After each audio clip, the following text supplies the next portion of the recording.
Magandang tanghali mga kapatid. Medianoche na mamayang gabi. Marami sa ating mga Pilipino ang naniniwala sa ilang pamahiin na ginawa para swertihin sa pagpasok ng bagong taon. Ang tanong ko sa inyo mga kapatid, anong mga pampaswerte ang hinanda nyo para sa bagong taon? Tara samahan nyo ako at magtatanong tayo. Dito. Bali ang misis ko, bumibili pa natin ng mga prutas, yung mga bilog-bilog, para pampaswerte daw yun. Binubuo niya yung parang 12 months, 12 pieces na iba-ibang klaseng prutas.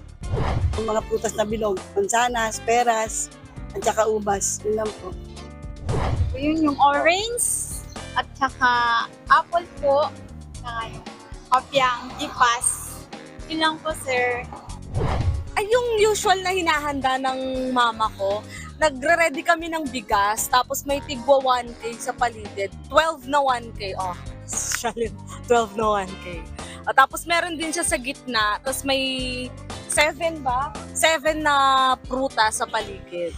Para talagang sure ang pasok ng swerte. Ako ang inyong hani ng bayan, ang tunay at nag-iisang pantanggalumay sa pananghalian.